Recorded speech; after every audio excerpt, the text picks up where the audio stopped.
Bonjour et merci de nous suivre ce matin sur la tribune et merci d'être présent sur ce plateau télé de la tribune à la SIG à Strasbourg. Nous avons maintenant deux intervenants sur cette table ronde, sur ce débat.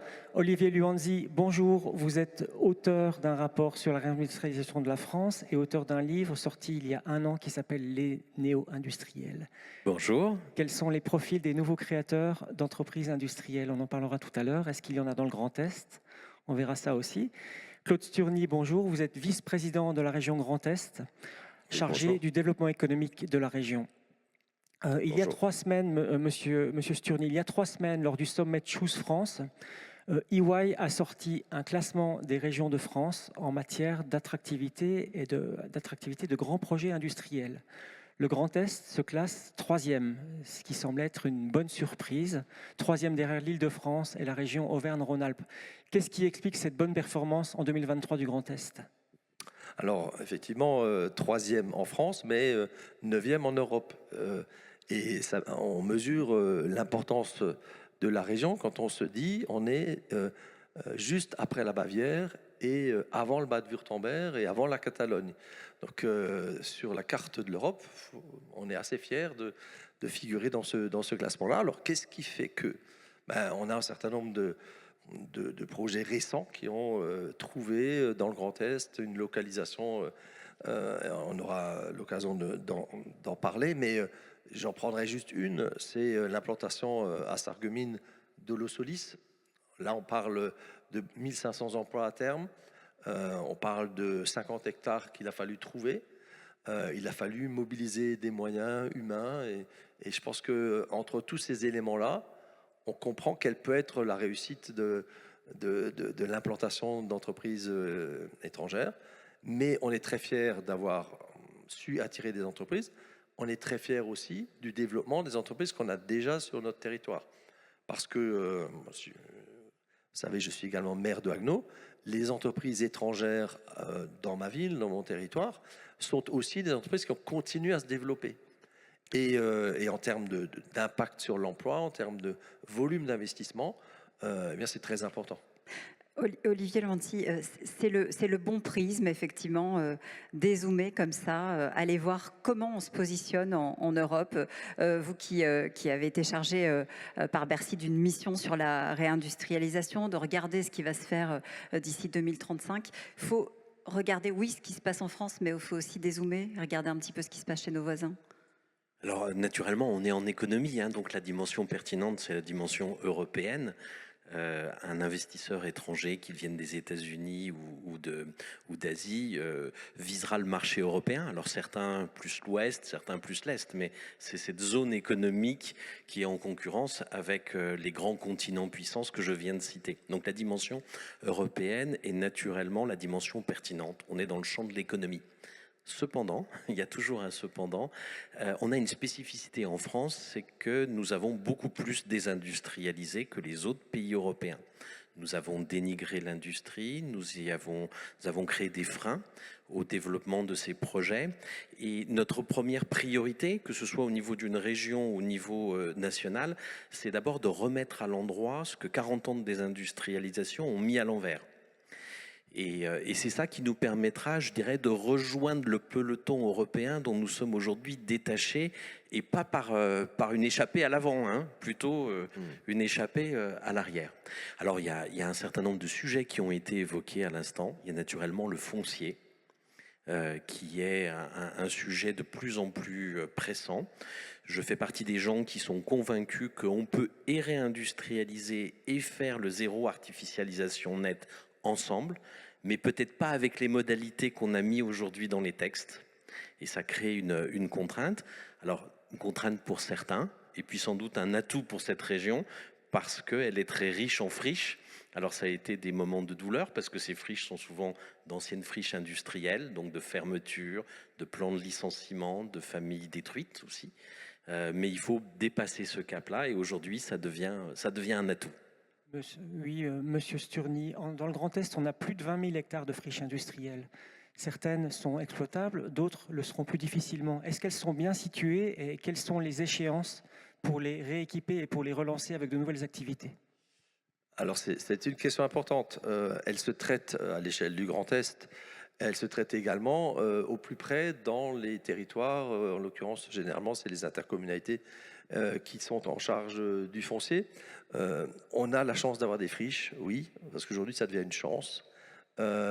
Néanmoins, il y a les friches qui sont bien situées, bien desservies par des voies de communication, avec, selon le cas, un accès à de l'énergie. On voit bien que l'accès à de l'énergie décarbonée ou de l'accès, en tout cas, à une énergie maîtrisée, à coût maîtrisé, c'est un point important. Et puis, il y a d'autres friches qui sont peut-être effectivement plus difficiles à reconvertir et pour laquelle la région Grand Est réfléchit aussi à d'autres formes d'accompagnement. Peut-être que certaines de ces friches ont vocation plutôt à aller vers une renaturation. Et puis, en compensation, dans un contexte de ZAN, je pense que c'est quelque chose qu'on examinera. Est-ce que vous réfléchissez à mettre en place un organisme pour gérer ces friches, une sorte d'établissement public foncier? Alors, il existe déjà des établissements publics fonciers, donc on ne va pas en créer un de plus. Il se trouve que on en a un qui couvre une très grande partie de la région, donc on travaille avec eux. On a un autre qui couvre l'Alsace. Donc, je pense qu'on est bien pourvu de ce côté-là. Par contre, effectivement, il faut peut-être qu'on les rende attentifs ou qu'on les arme sur ce sujet spécifique des friches industrielles. Olivier Levancy, on entend parler des friches, on entend parler des réglementations qui posent, qu'elles le veuillent ou non, quelques difficultés supplémentaires à cette fameuse réindustrialisation. Je vous ai beaucoup entendu parler du rythme, trouver le bon rythme pour réindustrialiser. C'est quoi le bon rythme? C'est aller à quelle vitesse? Il y a l'intention, il y a les arbitrages 2030-2035, et puis... Alors là, vous me faites passer dans le champ plus de la macroéconomie. On était sur le champ local, on va y revenir, je pense, parce qu'il y a encore beaucoup de choses à dire. On a dit beaucoup de choses sur la réindustrialisation. Moi, ce qui me marque, c'est que, en fait, pendant 30 ou 40 ans, dans cette phase de désindustrialisation, on a perdu le contact avec ce que c'était l'industrie, ce que ça pouvait offrir. Et donc, on a été amené, des fois, à dire des choses qui n'étaient pas fondées. Et donc, c'est là-dessus où j'ai essayé d'intervenir. On vient de finir un travail avec une vingtaine d'économistes et de gens qui sont dans l'énergie, dans le foncier. Et ce qu'on a dit, c'est que même si on voulait être très ambitieux, et ce serait super, à l'horizon 2035, passer de 10% de notre création de richesse à 12%, ce serait déjà un super résultat. Alors ça a fait grincer un peu des dents parce qu'il faut bien comprendre, la moyenne européenne est à 15%, l'Allemagne est à 19%, l'Italie, pays dit du Sud, avec lequel on aime bien se comparer, est à 16%. Et donc dire, waouh, ce serait déjà super si en 10 ans, on passait de 10 à 12, ça paraît pas être assez ambitieux. Et pourtant, ça l'est. Ça veut dire faire 3 fois plus de création d'emplois industriels par an.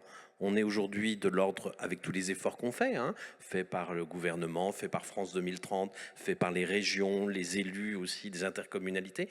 On est à plus 20 000 emplois industriels par an. Il faudrait passer à plus 60 000 par an pendant 10 ans pour atteindre ça. Ça veut dire aussi avoir une balance commerciale, industrielle équilibrée. Aujourd'hui, on a un déficit de 60 milliards d'euros. Si on arrive en 2035 à équilibrer ça, on aura encore la facture de l'énergie, même si on en consommera moins. Moi, je trouve que c'est un superbe objectif collectif. Je vous ai posé cette question parce que je me demandais si effectivement, dans ces objectifs-là, la région Grand Est, elle n'a pas finalement une longueur d'avance quand on s'aperçoit qu'elle a un territoire, certes, qui a été désindustrialisé, mais qui se réindustrialise assez vite. Est-ce qu'elle n'a pas ce petit coup d'avance supplémentaire qui va lui permettre peut-être d'accélérer ou d'aller plus vite? Alors, elle a indéniablement des atouts. On en a parlé d'un, qui est la disponibilité du foncier. Il y en a un deuxième qui est très très important, c'est une culture industrielle. C'est-à-dire qu'on voit bien aujourd'hui, avec une phase de réouverture d'usines, on commence à avoir des débats sur ce qu'on a appelé l'acceptabilité de l'industrie. Et on a quelques cas où des projets industriels sont en panne, voire même ont été abandonnés parce qu'ils ne sont pas acceptés par les populations environnantes. C'est un phénomène nouveau. Alors, à la fois, c'est une bonne nouvelle et une mauvaise nouvelle. Une mauvaise nouvelle pour les projets considérés. Et puis, une bonne nouvelle, c'est que si on a ce type de problème, eh ben, ça veut dire qu'on ouvre des usines. Et j'aimerais bien qu'on passe du mot acceptabilité, qui, quand on va dans le Larousse, c'est accepter quelque chose de tolérable, c'est quand même un peu limite, vers la désirabilité. Je trouve fantastique l'histoire qui nous a été racontée juste dans le podcast qui précède. Moustache Bike. Voilà, avec Moustache Bike et Emmanuel Antonio. Voilà, ce sont ces histoires-là, ce sont ces entrepreneurs qui racontent des histoires de vie, des histoires personnelles, des histoires de territoire, où ils mettent leur cœur, leurs émotions, leurs passions, qui, je crois, nous feront re-aimer l'industrie. Et donc, par rapport à la situation du Grand Est, oui, il y a du foncier, oui, il y a une culture, mais il y a aussi encore plein de choses à faire. Il y a une question de l'image de l'industrie, ce que j'appelle les néo-industriels. Excusez-moi, c'est un néologisme un peu marketing, mais typiquement des gens comme Emmanuel qui ont témoigné juste à l'instant. Eh ben, ces gens-là, il faut les mettre en avant. Parce que c'est ces gens-là qui nous donnent envie d'industrie et qui la rendent désirable. On pourra aussi parler du financement ou d'autres sujets, mais là, il y a encore des choses à faire dans un terreau qui est encore une fois très favorable parce qu'il y a cette culture industrielle. Monsieur Luanzi, est-ce que les principes schumpeteriens de la destruction créatrice s'appliquent dans le Grand Est à la requalification des friches? Est-ce que tous les éléments de ces rouages et de ces cycles sont présents aujourd'hui? Alors, il y a plusieurs éléments. Moi, on aime bien parler de Schumpeter, création, destruction créatrice, etc. Dans un certain sens, parfois, elle me fait peur. Regardez la décision que nous avons collectivement prise sur le véhicule électrique. Interdiction, décommercialisation du véhicule thermique en 2035. Je ne doute pas que c'est bon pour l'environnement. On n'a rien planifié des conséquences sociales de ce type de transformation. Si c'est ça la destruction créatrice que nous souhaitons pour faire notre renaissance industrielle, c'est-à-dire pour accompagner notre réindustrialisation vers des projets environnementaux qui font face aux défis des limites de la planète, là, je dis oui sur l'intention, mais attention sur la réalisation. Après, si vous dites que se réengager après que l'industrie ait été une meurtrissure dans ce territoire vers des productions industrielles, de la création de valeur, là j'applaudis des deux mains. Le Grand Est, comme d'autres territoires français, ont souffert d'une cicatrice incroyable par la désindustrialisation. Je dis souvent, ça fait partie des régions où un emploi sur 4 a été détruit par la désindustrialisation. Pas un emploi industriel, un emploi sur 4 sur la totalité des emplois. Ça veut dire que, imaginez, vous êtes deux couples, vous vous connaissez bien, vous rentrez dans la vie active en 70, vous avez 40 ans de durée de vie, il y a au moins un des 4 statistiquement qui va perdre son emploi à cause de la désindustrialisation dans ces territoires-là. Ça veut dire des familles qui partent en vrille, etc. Il faut dépasser ça, et je pense qu'il y a plein de belles histoires à raconter. Et ça, cette destruction créatrice-là, détruire cette image dénigrée de l'industrie pour reconstruire autre chose, comme on vient de le voir avec Moustache Bike, là j'applaudis. Alors, on reconstruit comment, ici en Grand Est, Claude Sturny? Sur quoi on se base? Je sais qu'on parle beaucoup d'innovation, mais il n'y a pas que l'innovation. Non, et je voudrais rebondir sur ce que vous venez de dire, parce que c'est vrai que dans le Grand Est, on a gardé une culture industrielle. La désirabilité, il faut la développer dans un certain nombre de cas. C'est vrai, ça devient un sujet. Mais je pense qu'il faut absolument incarner l'industrie. L'industrie, qu'est-ce que c'est? C'est peut-être un boulon, mais le boulon, il va servir à quoi? Ça peut être une pièce très technique, mais qui peut permettre d'aller dans l'espace avec. Et alors, on a fait une opération qu'on appelle plonger dans l'industrie avec l'UIMM pour essayer de dire voilà, et le dire en construisant l'histoire qui va avec. C'est important pour les jeunes, c'est important si on veut attirer des nouveaux talents vers ces entreprises, moi je dis industrielles, mais technologie, et c'est ça qui fera la réindustrialisation. On ne va pas ramener des produits qu'on a perdus il y a quelques années. On va ramener d'autres produits, on va inventer d'autres produits. C'est aussi le travail de nos incubateurs, c'est aussi le travail de nos pépinières pour permettre d'ancrer chez nous de tels projets. Claude Sturny, parlons un petit peu des ressources humaines. Vous avez parlé tout à l'heure du projet Holosolis à Sarreguemines, usine de panneaux photovoltaïques qui prévoit d'embaucher 1500 personnes. Est-ce que cette usine ne risque pas de mettre à plat le marché local de l'emploi, sachant que juste en face, de l'autre côté de l'autoroute, il y a l'ex-usine Smart qui est devenue Grenadier et qui a maintenu ses emplois, et que dans ce bassin d'emploi de Sarreguemines, il n'y a plus tant de chômage que ça? Alors, je serais prudent sur le thème de l'emploi ou du chômage. De l'autre côté de la frontière, et Sarreguemines c'est juste à côté de la frontière, il y a eu des annonces malheureuses de destruction d'emplois qui vont toucher les frontaliers. On a la même chose d'ailleurs en Alsace du Nord. Donc on voit que des projets implantés de notre côté de la frontière, dans le Grand Est, c'est aussi des solutions pour des personnes qui auront perdu leur emploi quand elles allaient en Sarre ou dans le bas de Wurtemberg.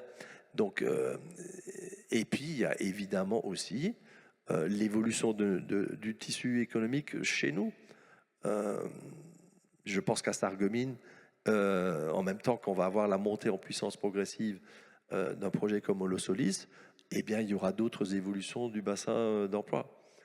Je suis moins inquiet que vous, et je le vis aussi dans mon bassin d'emploi, où finalement, des entreprises peuvent perdre des centaines d'emplois. Si on est en capacité de proposer d'autres choses, ça ne se sent même pas. J'ai la chance d'être sur un bassin d'emploi où on a un taux de chômage à 4, quelque chose, et pourtant, on veut continuer à créer de l'emploi. C'est pour faire face aux difficultés d'employeurs actuels. Comment on fait justement pour continuer à créer de l'emploi? On va dans quelle direction? Chaque territoire s'est choisi des marottes, hein, si j'ose dire, en tout cas des grandes verticales. Alors il y a eu l'automobile évidemment qui est encore très présente, mais aujourd'hui on passe à autre chose. Vous l'avez dit, il va falloir inventer. On invente quoi et on invente comment ici? Alors on invente... dans un premier temps, je dirais on invente rien, mais on essaie de capter chez nous des projets, notamment dans la décarbonation. On veut implanter chez nous des projets qui permettent le recyclage, le développement de nouvelles énergies. C'est vrai qu'on était très présent, on a plus de 100 000 emplois dans le secteur automobile. Donc les questions de tout le volet mobilité, y compris dans d'autres formes. De conversion des emplois. On a du rail, on a on a un cluster ferroviaire, on va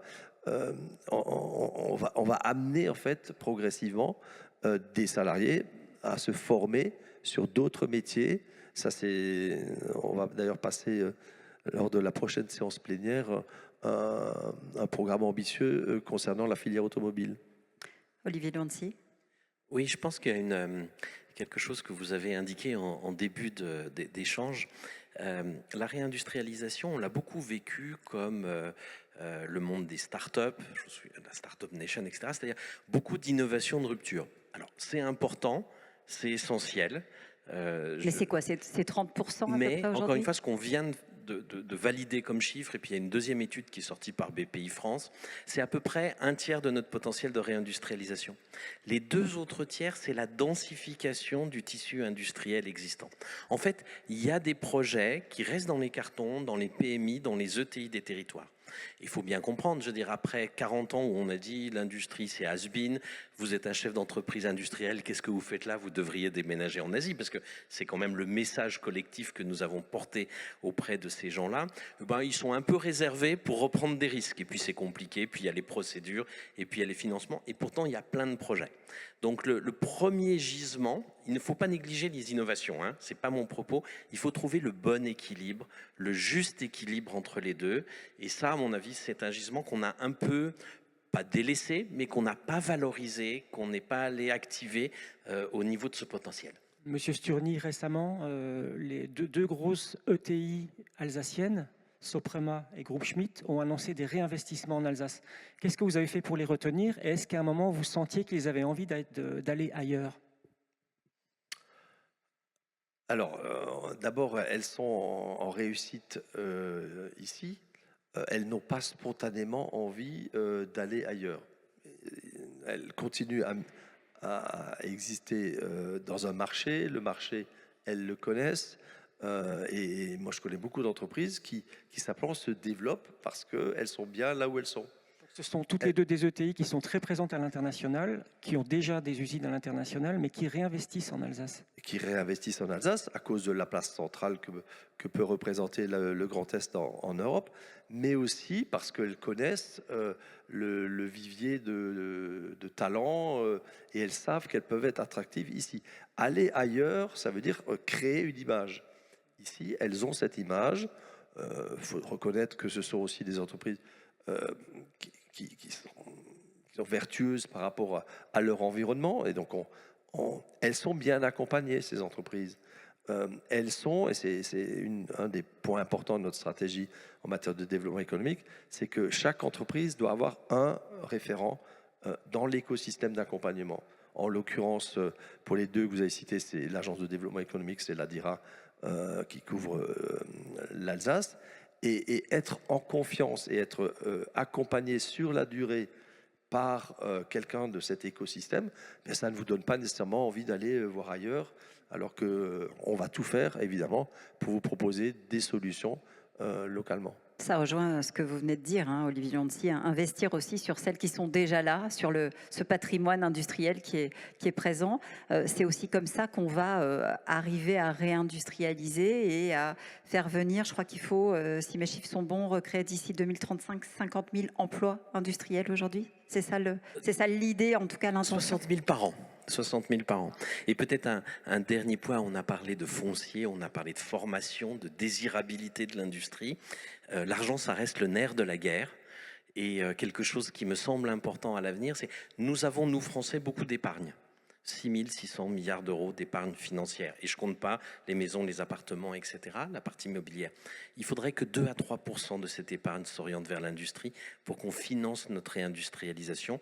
Aujourd'hui, c'est complètement paradoxal, mais quelque part, on préfère acheter des bons d'État américains pour 260 milliards de dollars qui financent l'Inflation Reduction Act, c'est-à-dire pour des projets industriels aux États-Unis, au lieu de mettre la même somme qui nous suffirait pour faire notre réindustrialisation dans notre propre industrie.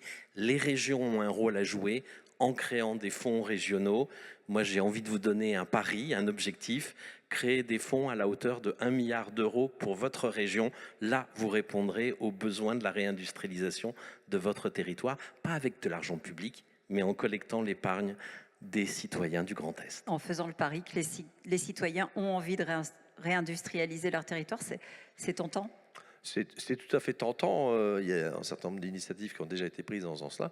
Mais on voit bien que la réindustrialisation, c'est une piste pour le développement économique. Il y a des territoires qui sont des territoires d'industrie, et puis il y a d'autres territoires dans lesquels on peut développer d'autres formes d'activité économique. Et dans notre stratégie, en tout cas dans le Grand Est, c'est bien que tout le territoire régional puisse être développé.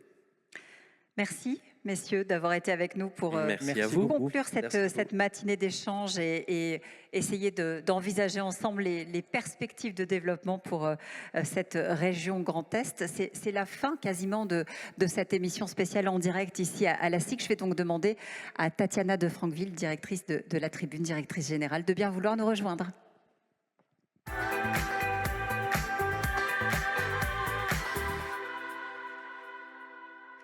Je vous cède ma place, Tatiana.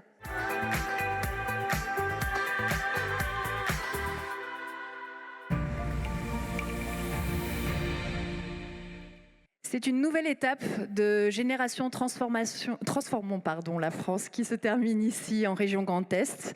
Il est temps pour moi de remercier évidemment les partenaires qui nous accompagnent pour réaliser cette tournée. En premier chef, la région Grand Est et la SIC qui nous accueille ici, dans cette belle halle.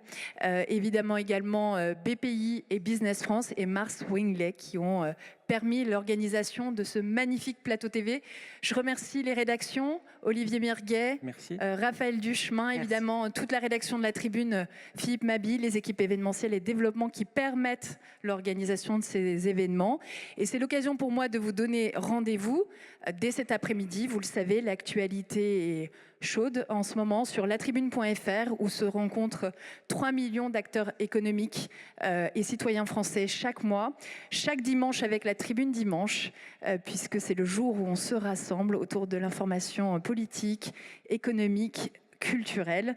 Et je vous donne maintenant rendez-vous pour les prochaines étapes de Transformons la France en région Aura et en région Sud au mois de septembre prochain, les 12 et 19 septembre. À très bientôt avec les équipes de la Tribune.